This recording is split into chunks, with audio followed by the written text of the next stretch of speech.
Namaste, everyone. Welcome back. You're listening to the Why Not IAM podcast, where we feature some of the greatest IAM minds and help you grow in your IAM journey. We're back with another episode which offers you a great learning experience.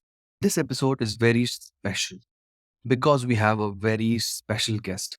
She is Shilpa Sharma, a very seasoned talent partner with over 7+ years of experience into recruitment, talent management, and has worked in various industries, currently working at the SDP Bank. I must say, there is so much that I got to learn during the entire conversation, and very grateful to Shilpa for being so humble and sharing us some of the biggest queries that many aspiring and working cybersecurity professionals will definitely find this helpful. We have started the discussion talking about job roles and growth in IAM, day in the life of a recruiter, how to prepare for resumes, various rounds of interviews as a fresher, how can someone in non-IT prepare and apply for IAM or cybersecurity jobs, and many more interesting topics which will hold you to your seats. Also, I would like to thank all of you for helping us reach 1,000 subscriber and 13,000 views in our last three videos. I'm very grateful that you are supporting our community. If you would want to join the party, please join the community using the WhatsApp link below, where we do regular sessions around career guidance.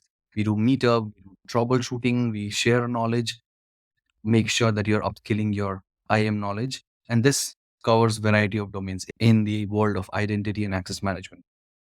So without further delay, sit back, relax, and enjoy the episode. I'm your host, Ravi, and I'll see you on the other side. Welcome to India's first identity podcast. Why not IAM?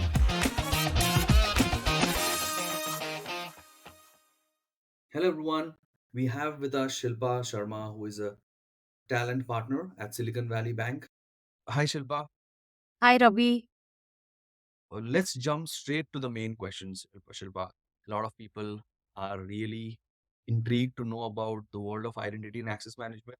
So, how is the growth of identity access management? What do you see in terms of jobs and hiring in India across uh, the different parts of the world?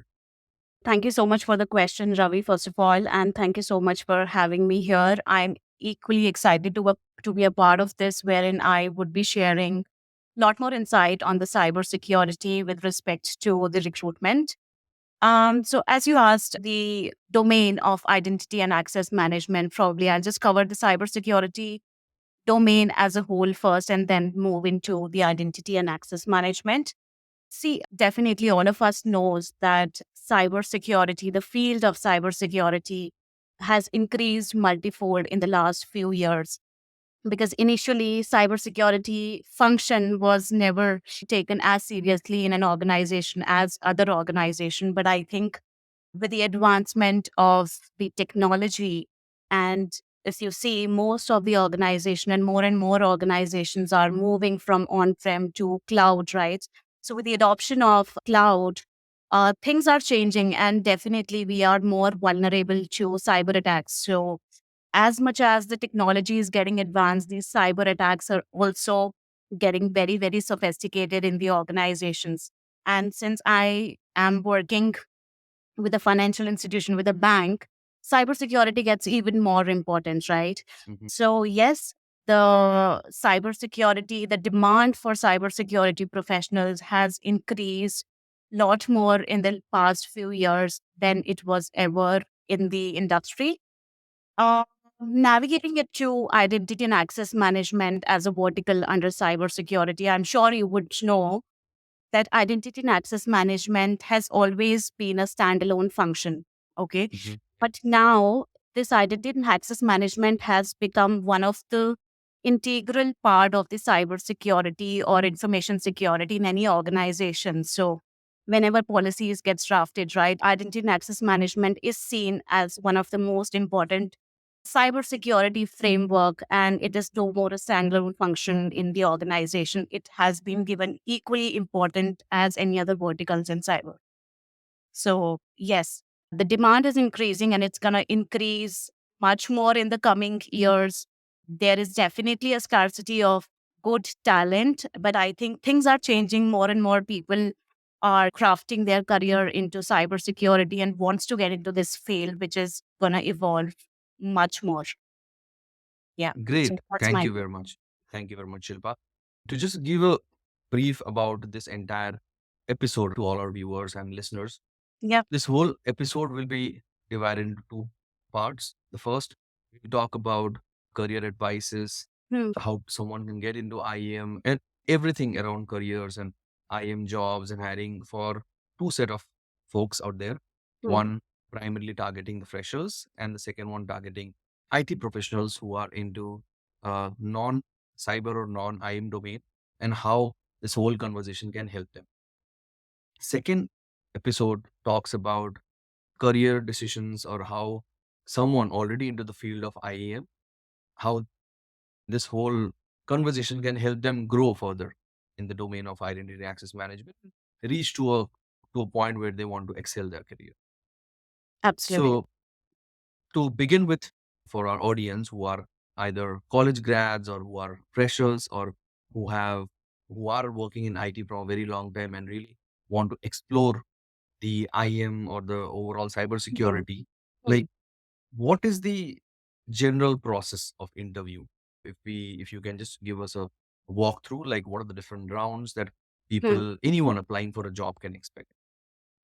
Yes, sure. So, anyone who wants to move into the cybersecurity field, I would talk about the sort of interview pattern, the structured interview pattern that we follow in our organization, Mhm. or the sort of interview structure that we were following in my previous organization. Uh-huh. So anyone who wants to build their career or who are applying for any sort of jobs, not just only cybersecurity, typically most of the organization follow 3 to 4 rounds of interview, wherein first 2 or 3 rounds of interviews are solely focuses on your technical capabilities, skill sets, qualifications, and what sort of value addition that you can bring into the table.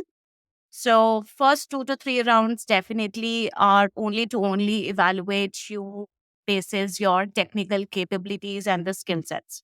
Yeah. And then typically we conclude the interviews through the managerial discussion. It could be techno managerial interview or just purely a managerial discussion in terms of evaluating you with respect to the culture or the values the current organization believes in and how you fit into those values. And if not fit into those values or culture, what value addition or what culture addition you can do by coming on board. So yes, 3 to 4 rounds of an interview is something that everyone, can expect if they are applying for any sort of roles in the market.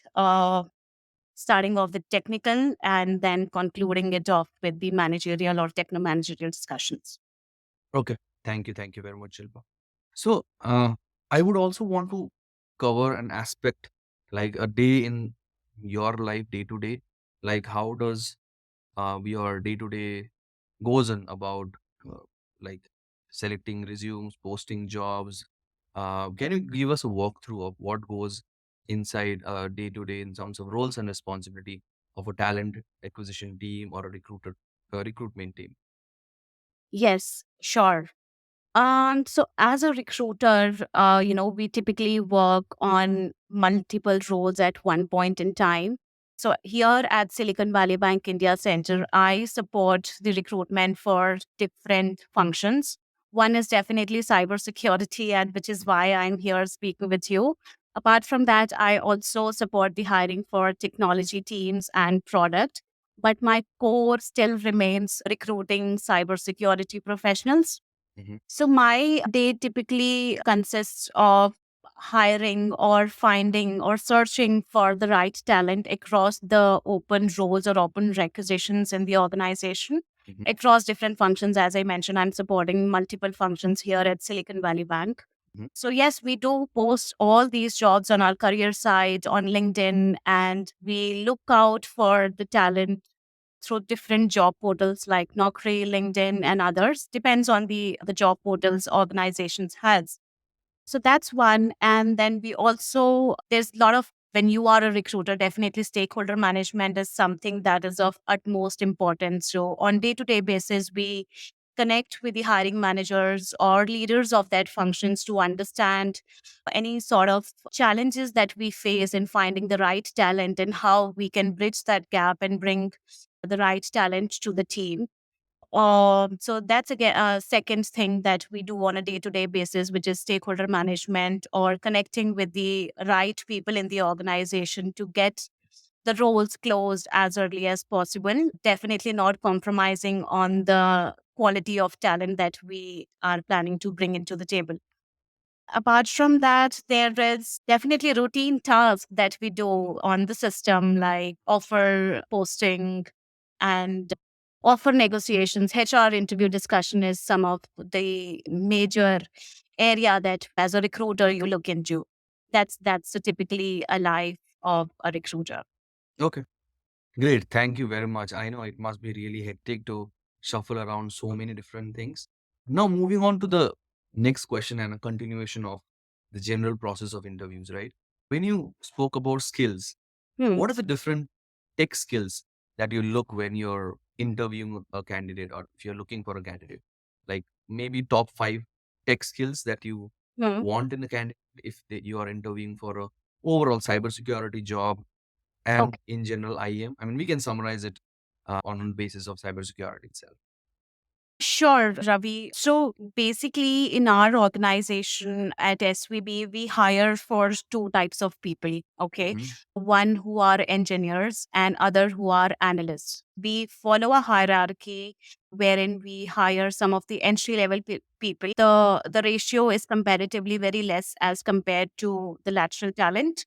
But yeah, so if I talk about engineers specifically as a cybersecurity whole, and then I'll definitely navigate it to the IEM specifically. But engineers, if have to talk about, we hire IEM engineers and IEM analysts. So for IEM engineers, I definitely look for somebody who would have experience into design and the implementation of the IEM systems or IEM suite of products. So it could be in any IEM product. It could be a SailPoint, Ping, CyberArk, Okta, ForgeRock, any vendor, right? But they really have good technical expertise in terms of designing and implementing these solutions in the organization. Talking about the engineers, since they are engineers, we definitely look for somebody who would have a good grasp on the programming languages or scripting languages, be it Java, Python, PowerShell, and all of that sort, because they would definitely be customizing or automating a lot of things in terms of the IAM process or IAM systems, right? So definitely secondary is the programming language or scripting experience that's desirable. And for engineers, it's a very predominant, I would say, or it's very important that they have in depth technical security principles, understanding, and experience, right? And not in just in terms of the identity and access management, but definitely as a cybersecurity whole. So Mm. they should know the in depth framework, some of the standards, guidelines, procedures with respect to cybersecurity, and since they involve themselves a lot in codes, so they should be very much aware of how to write a secure code. That's of paramount, right? And definitely with the organizations moving into cloud from on-prem, these days we have also started looking out for candidates who are familiar with cloud. So because most of the organizations are now adopting IEM cloud strategy, right? Yeah. So that was very specific to the engineers. They are hardcore technical experts.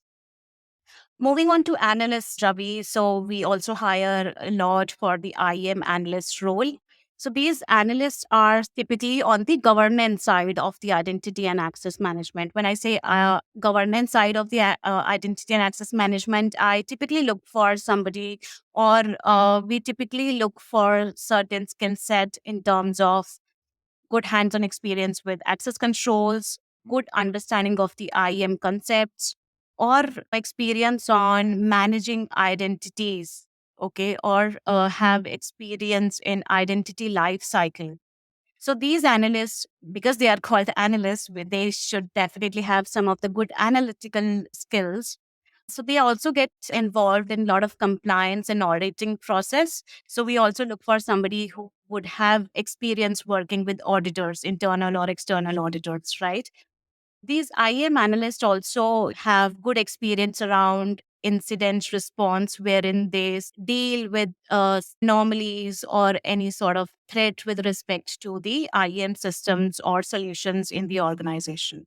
These were the bifurcation in terms of the skill set or the experience that we look for in somebody applying for these sort of engineers or analyst roles in the organization. Okay. That was really helpful, Shilpa. Thank you very much. And that covers the technical skills. Now, Yeah. if there could be three non-technical skills that Hmm. you would be looking Hmm. Hmm. forward in any cybersecurity or IAM expert Hmm. and any domain, right? It could be Hmm. an engineer, it could be Hmm. an architect, manager. What are the three top non-technical skills that you would look for? So as I said, it goes for both analysts and engineers or any cybersecurity professional, right? Soft skills, I think most of the time, or we do not give a lot of importance to the soft skills when it comes to the communication, when it comes to the articulation of your thoughts, right? Because you will be working so many times with respect to different cross functional teams, right? So it's very important Mm. that you are able to articulate your thoughts in a way which is very well understood by the other teams you are collaborating with. So I would tell you one of the most important skills which a lot of candidates, while making themselves delve deeper into the technical areas, they sometimes lack Mm. focusing a lot more on the softer sides of these skills. I know hard skills are paramount, but soft skills are of equally importance when you're applying. And it gets even more suitable for freshers because they definitely do not have any hands-on experience. So soft skills are something that they should definitely work on when they are getting to build their career into cybersecurity or any field, in fact. Okay. And so one, you said it's communication, Hmm. collaboration, right? And Hmm. then the ability to express themselves, right? So Yes. these three could be the go-to skills that they can look for. And definitely there could be many more, but they should start with these three things. Yes. Okay. So moving on to the next question that we have. Now, when you spoke about the different roles and responsibilities, right? Whether it Hmm. could be an engineer or could be an analyst, what are some of the degrees that you would prefer? Definitely BTech engineering grads can apply for Yeah. these roles. But Yeah. is there any other degrees like BCA, BCom, MCom, MTech, or any other BSc, BA? Can they also apply for these type of jobs, or what do you prefer in terms of the degrees or qualifications? Yes, yes, absolutely, Ravi. For cybersecurity, or in fact for any tech roles, we look for somebody who would have done BTech or have done a degree in computer science. So that are some of the relevant degrees for a person who wants to apply into cybersecurity or wants to get into IT. Tech and computer science degrees are very much of the relevance. But yeah, if you have the right skill set, if you have the right zeal or the passion to make your career in cybersecurity, and you come from a background wherein you have MCA, BCA, we do not hold back from interviewing those candidates as well. So definitely do not feel that you do not have the right degree, but you have the right foundation or the right fundamentals of cybersecurity correct. Definitely you can be on board, and definitely don't refrain from applying from the jobs. And things are Mhm. changing in recruitment, Ravi. Gone are the days when we used to look at degrees first and then skills, right? Now Mm. we focus highly on the skill set and the value addition the person can bring into the organization than just the degrees. Okay. And does this apply for any fresher applying for these kind of jobs, or does it only apply for IT professionals who are already into the field and then they want to switch over to cybersecurity, like especially the Or degree? yeah, so I think for freshers, if you have a degree in, if you have BTech or if you have degree in computer science, definitely your chances of getting into the interview table are much more higher than somebody who has degree in non-IT, right? this is for freshers. But if you are somebody who already have experience into IT and wants to deviate your career into cybersecurity, then I think skill sets are something that somebody would look into, because you have already proved your worth in terms of the information technology in the organization. And now you're trying to just switch your domain, right? So degrees some there takes a little backseat, but for freshers, I would definitely say that get the right degrees, be it computer science or B Tech, M Tech. These will still hold utmost important for freshers or fresh graduates. Yes. And I would like to add, I think BSc, BCA would also count over there, right? Because these are Yes. most. Okay, fine. Yes. So now moving on to the next question, which is the CGPA, right? Hmm. Uh, is there a specific numbers that recruiters or talent team look for in terms of CGPA, whether it's fresher, especially this is for freshers? Hmm. No. In our organization, relatively, the fresher hiring is comparatively low, but we still do not look for any CGPA. It definitely depends on the skill set or any sort of certification if the fresher has done. And as I said in the beginning, if you got your cybersecurity fundamentals, foundations correct, then you should not refrain from applying for the entry level job. So, for us specifically, I'm talking about my organization. CGPA is something that we definitely do not look if you got the right experience, skill set, and the cybersecurity fundamentals in place. Okay. Hmm. What are the certifications that you look for in general, which would cover cybersecurity and IAM? Firstly, for freshers, it's very important that they, as I'm repeating it over and over again, they should get their foundation of cybersecurity correct. And they should figure out, because typically I've seen anybody who is trying to enter into the cybersecurity domain, they typically start off with cybersecurity operations domain, Yeah. right? Wherein they are working in a 24 by 7 environment, working on to find anomalies, incident response. So this team typically works round the clock, right? So security operations center is the team wherein I've seen most of the people starting off their career with. For IEM, any vendor related certifications would be of advantage to you to get or land into the interview. So figure out which product you want to, or which vendor product you want to excel into or would want to specialize into. It could be SailPoint, CyberArk, Rock, and there are many more. So do vendor related certifications. And there are some entry level, if you're applying for entry level jobs, you can also look for certifications. But having said that, in our organization, while when we hire for managerial positions, we look for these certifications like CISSP, CISM. But when it comes to somebody who are applying for entry level positions or probably intermediate levels, typically we do not look for any sort of certifications. However, these are preferred and it's going to be of great advantage for you, or probably give you a little bit more value to your profile than somebody who is coming up without any sort of certifications. And definitely, when you do these certifications, you get a lot more experience and understanding of how things works in cybersecurity, right? Yes, absolutely. I think certifications are basically, it gives you an overall insight, whether it's a framework, Yeah. if you want to do CISM, Hmm. CISSP, which covers the entire domain of cybersecurity. Yeah. And then you have, as you mentioned, the product specific certifications, right? Yeah. SailPoint has their own, Oxfam Yeah. has it, Ping has it. It's basically, and over there also you have different levels. So Correct.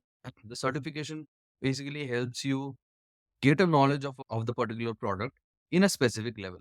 So you may Right. start with an admin role certification, then you go to professional, consultant, developer, and then there are many tracks into it. And I think that's it's basically something that helps you introduce yourself to the product overall, and from where you can start your journey.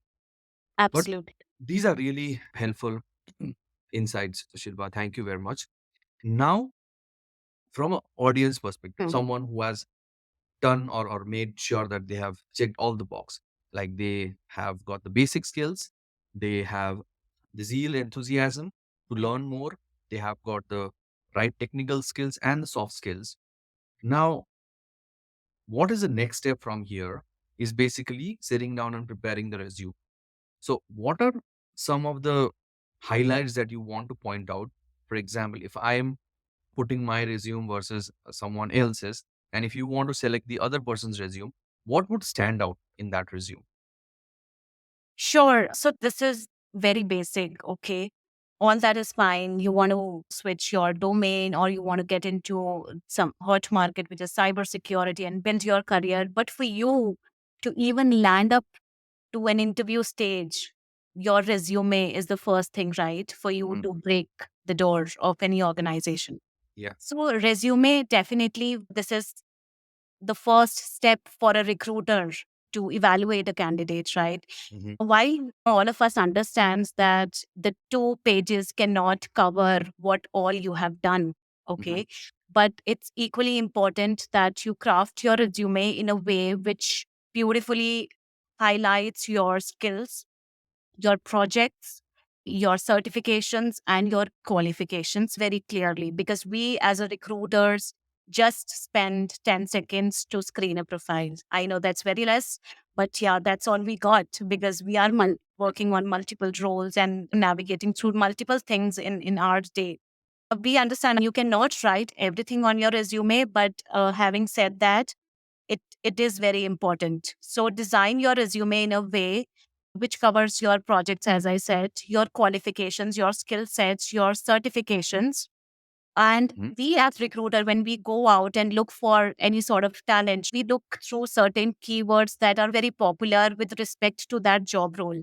For Okay. example, if I am hiring for cybersecurity engineer related to identity and access management, Hmm. this is an engineering role, and definitely this person would be involved much more into the designing and the implementation, probably modification, enhancements, or customization of the IAM solutions or IAM systems, right? Hmm. What would be my keywords to find that right profiles pops up when I give the Boolean search, right?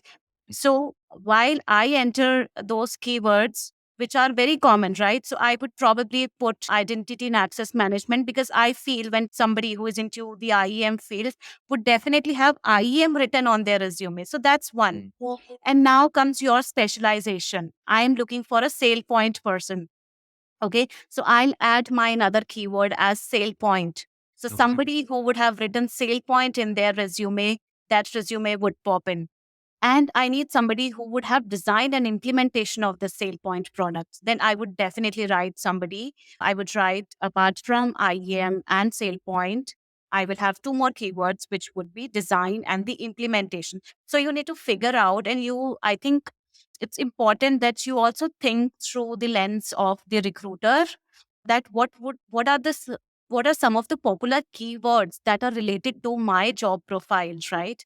So yes, put all those keywords in your resume because definitely you want your resume to be shortlisted. And projects, be very specific about the projects. Write down what was your key value addition in the project and what was that project all about. What are some of the skills you had which you contributed to that project? So, yes, that's a very high level understanding of how somebody should craft their resume and what we as a recruiter look through this.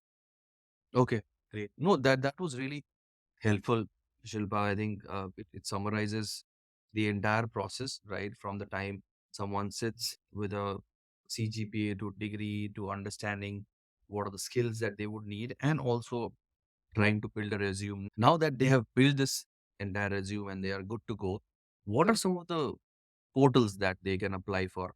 Or if I would frame it in the other way around, what are some of the portals an HR or a talent team looks for in terms of hiring a candidate? Yeah.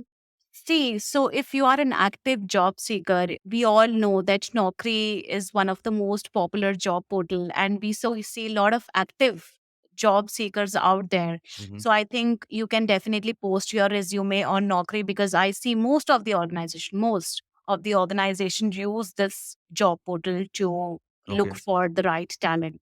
So definitely you can post your resume, well crafted resume, I would say, on Naukri, and all the organization post all of their open roles on their career site.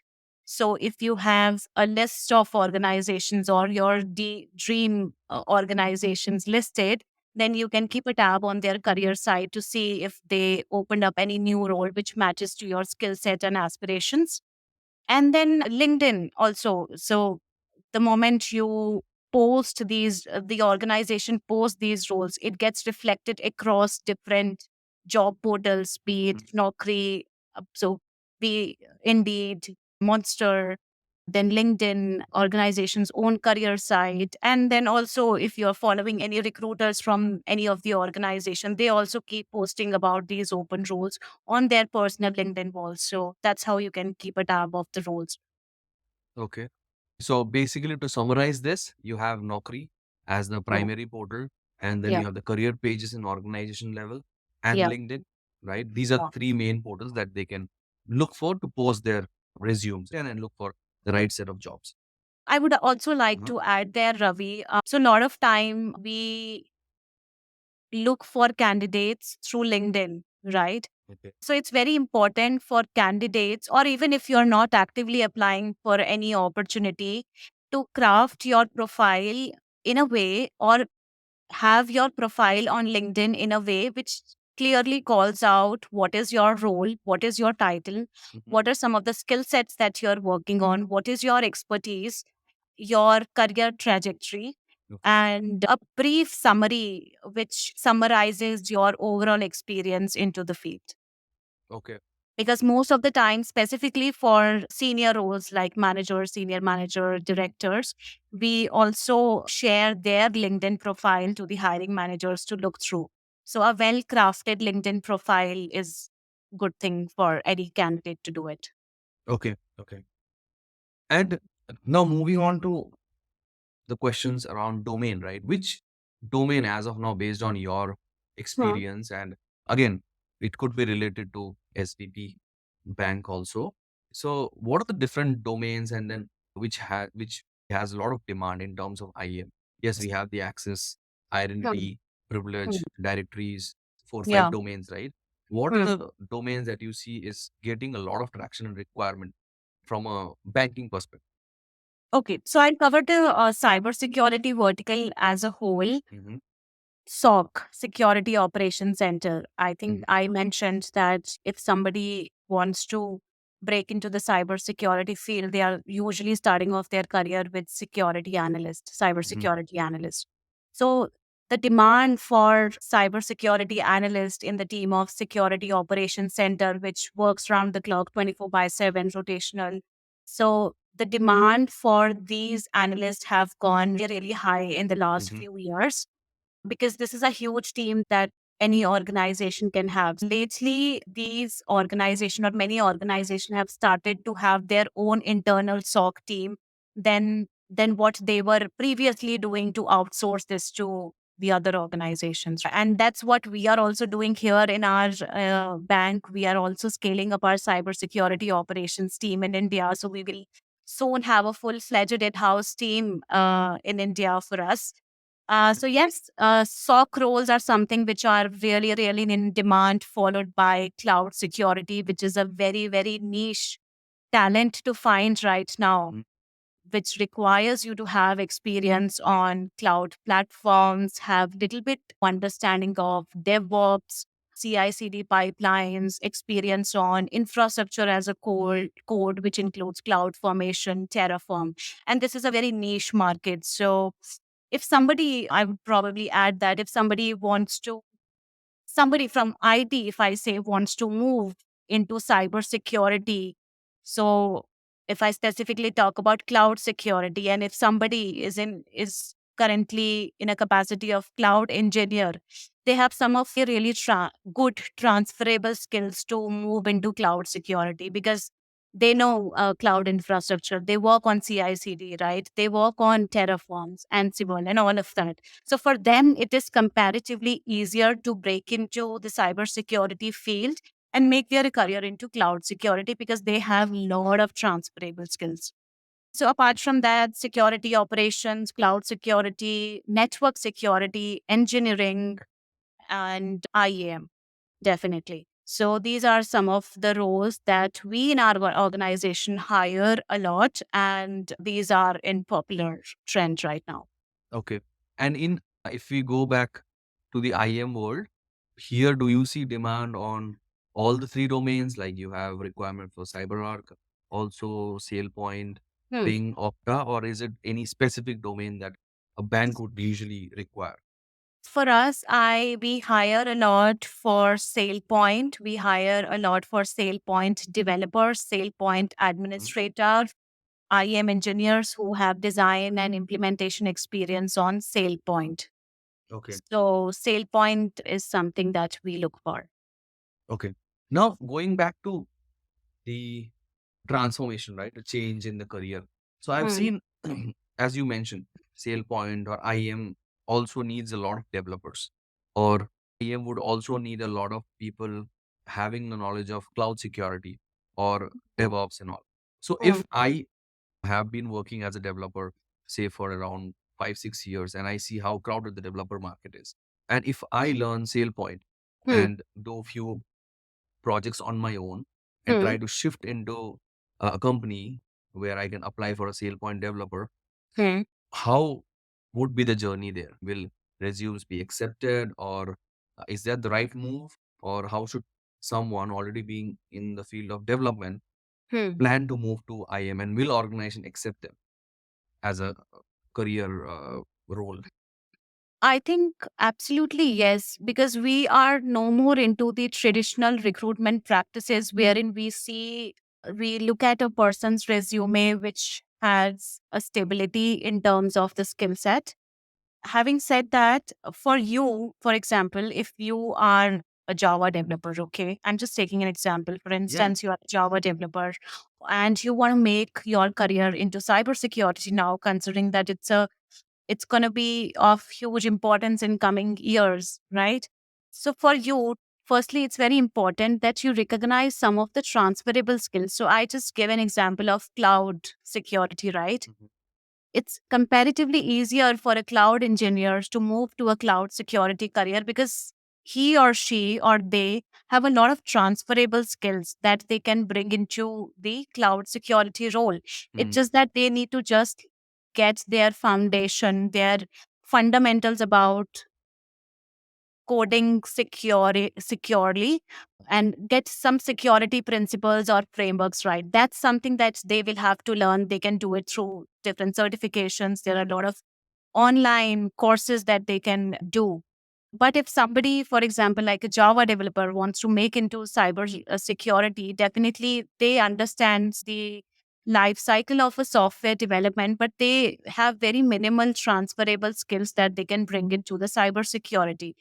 But you need to understand what you want to specialize into. For example, if you want to specialize into sale points, right? Sale, you want to work as a sale point developer, do sort of certifications, get your fundamentals and foundation of cybersecurity correct, do vendor specific IAM certification, and look for a project first within your organization first. See if you can get that opportunity to make an internal move within your organization before you first apply outside. So I think that will be the right approach. Okay, okay. So basically, if you have a base skill set, which could be a development or a cloud skill set, if there are projects going on, roles Yeah. internally in your organization, learn from them, execute few of the projects, and that will definitely give you that additional cybersecurity or IM layer on top of your already Yes. existing skills, which makes you ready for applying for the cyber jobs, right? Yes. Okay. Definitely. Now, going back to there is one more interesting thing that I see a lot of my juniors and friends they do ask me when they apply for Hmm. cybersecurity or IM job is the gap. A lot of people coming from a non-IT field, they are teachers or they could be working in a sales team, and now after 5, 6 years of them in that field, they now want to move into cybersecurity or IM in general because, Hmm. for example, a business analyst role you Hmm. really don't need to deep dive into Yeah. technologies or coding or a lot of things, right? Hmm. Implementation. Hmm. You need basic knowledge of framework, how tools work, Yeah. and good communication. I think that should be a good baseline. So, how does gap Hmm. in career, right? Non IT careers play a key role? Or how does that gap help someone or not help someone? Can you explain that? If someone is from a different domain completely. So I think people shouldn't get demotivated if they want to break into cybersecurity and they do not have a lot of relevant experience in the past, because you can definitely build your career into the business analyst side, as you mentioned. That does not require you to have hands on experience. That just requires you to understand the principles, the frameworks, the security from a high level or a bird's eye view. So you don't need the technical expertise of that particular domain. Then you can also want to build your career as a product analyst or product owner. This is specifically to IEM. So get your fundamentals right. I have been emphasizing it a lot.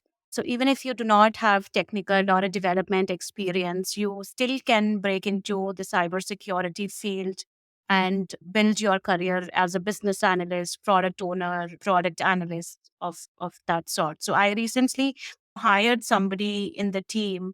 So she was a teacher, she was a professor initially, but definitely she had a degree in B Tech, but for a good amount of time she was working as a professor. And then she joined a corporate wherein she learned, definitely she was given some training, and then she navigated her career to identity and access management, wherein she's also on the business analyst side. Initially, she was on the business analyst side, and now she is exploring her career into identity and access management analyst, whereas she is now on the governance, access controls, identity life cycle, auditing side of it. Yes.